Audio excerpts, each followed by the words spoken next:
जय श्री राम सभी को। कैसे हो आप सभी? उम्मीद है कि सभी अच्छे होंगे।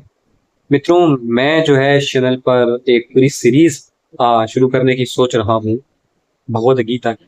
ठीक है, जिसमें आपको श्लोक के साथ साथ उनका हिंदी रूपांतरण भी मैं बताऊंगा। ठीक है, तो ये चीज मैंने मेरे दिमाग में इसलिए आई क्योंकि ऐसा होता है कि भगवद गीता में है ज्ञान का भंडार। अब कई सबकी किसी किसी की प्रॉब्लम होती है कि चाहते तो हैं पढ़ना बट टाइम नहीं मिल पा रहा है ये, और वीडियो के रूप में सुनना ज्यादा आसान होता है बनिस्बत पढ़ने के। ठीक है, आदमी पढ़ता भी है, लेकिन जैसे मैंने पढ़ी भी है, लेकिन आमतौर पर ये होता है कि लोग सुनना ज्यादा पसंद करते हैं, सुन के सीखना ज्यादा पसंद करते हैं बजाय खुद पढ़ने के। तो इसलिए मैंने सोचा कि क्यों ना इसको पूरा भगवत गीता की डेडिकेट किया जाए और इस पर सारा 18 के 18 अध्याय लाए जाएं, और मीनिंग के साथ समझ समझ के। तो एक श्लोक में बहुत टाइम लगेगा, एक श्लोक दो श्लोक ऐसे करते करते एक चैप्टर में कितने श्लोक है, फिर दो तीन ऐसे करते करते 18 अध्याय पूरे समाप्त। तो मेरा ये मानना है कि जब जिस दिन 18वां अध्याय समाप्त हो जाएगा पूरा भगवत गीता का, उस दिन जो है टुगेदर वी कैन ग्रो, बहुत कुछ चेंज सबको अपने में लगेगा, अपने में, ऐसा मेरा मानना है। ठीक है, और इसीलिए मैं ये जो है कि आज लेके आ रहा हूँ श्रीमद् भगवत गीता चैप्टर नंबर 1। इसके एक दो श्लोक हम करते हैं क्योंकि हर चीज को डीप में जानना है। ऐसा नहीं कि एक श्लोक उसका मतलब समझ सेकंड सुना, पहले एक का श्लोक का मतलब क्लियर हो, क्योंकि संस्कृत में रचित है ये पूरी भगवत गीता और इसका हिंदी में संस्कृत में बहुत ज्ञान है। आप इस तरीके से आइडिया लगाएं कि कोई भी एक शब्द ले लो आप, इंग्लिश का या किसी भी लैंग्वेज का, उसमें क्या होता है, छोटे छोटे वर्ड्स होते हैं, फिर बड़े बड़े वर्ड्स भी होते हैं, है, और जो मतलब वो कहना चाह रहे हैं वो उसमें पता चल जाता है। लेकिन संस्कृत में क्या होता है, इतने से वर्ड में ना, इतने से वर्ड में संस्कृत के इतनी सारी नॉलेज होती है। ठीक है ना, वो वर्ड तो एक है पर उसमें पूरा ब्रह्मांड समेत है। तो इसलिए बहुत जो है ये टाइम लगता है चीज को समझने में। ऐसा नहीं करता है पढ़ने पढ़ता ये हो गया ये हो गया ना, एक एक श्लोक को समझने में बहुत टाइम लगता है। तो ये है मेरा मानना। अच्छा, अब जो मैं आज लेकर के आया हूँ Shrimad Bhagavad Gita chapter number 1। Chapter number 1 क्या कहता है? ठीक है, चैप्टर 1 में जो है धृतराष्ट्र, जो कौरवों के पिता हैं, वो पूछते हैं संजय को, जिनको की दिव्य दृष्टि मिली हुई है, कि क्या क्या हो रहा है अभी युद्ध भूमि में।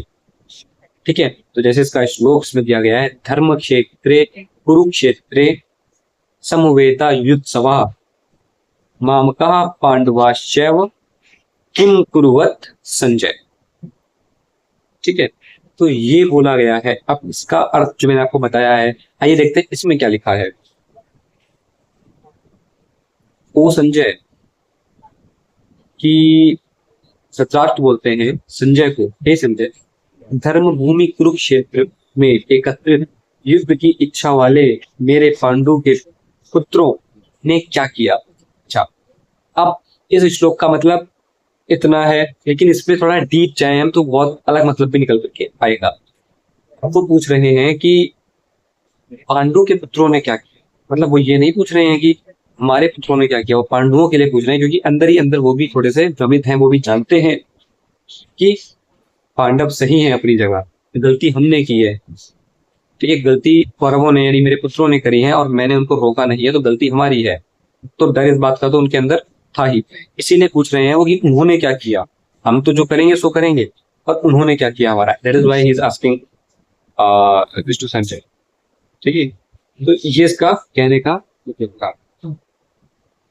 ठीक है, तो ये चीज थी। अब इसमें देखिए आप इतना, इसमें जब आप डीप गए तो एक डिफरेंट एंगल निकल करके आया कि नहीं आया, इस श्लोक का एक अलग सा एंगल निकल करके आया कि उन्होंने क्यों सिर्फ पांडवों के लिए पूछा कि युद्ध की अभिलाषा लिए जो वहां पर उपस्थित हैं पांडवों के पुत्रों ने क्या किया, मतलब मेरे पुत्रों के साथ क्या क्या किया वो सब बताओ।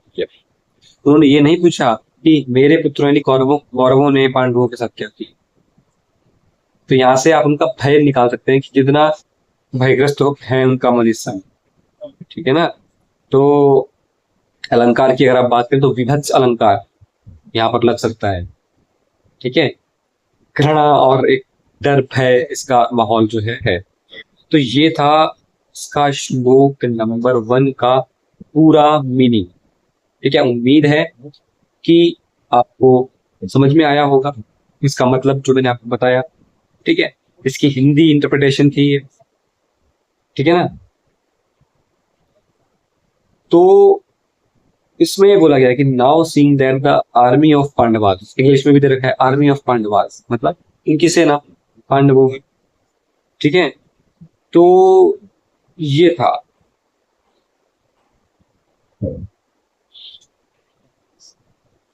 ठीक है, तो ये था आपका चैप्टर नंबर 1 का श्लोक नंबर 1। अब नेक्स्ट वीडियो में आएंगे श्लोक नंबर 2 पे, ठीक है। और वो भी तब लाऊंगा मैं अगर आप इसमें रुचि दिखाएंगे या प्यार दिखाएंगे वीडियो को। आप लोग चैनल को आप सब्सक्राइब करें और जो है जुड़े अगर मेरे साथ, तो अपन लाइव लाइव भी आया करेंगे, लाइव भी धर्म की बातें किया करेंगे, बहुत अच्छा हो जाएगा।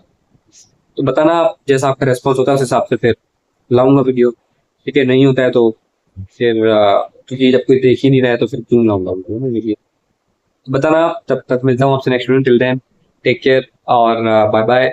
भारत माता की जय, वंदे मातरम, जय श्री राम, जय श्री राम, जय श्री राम।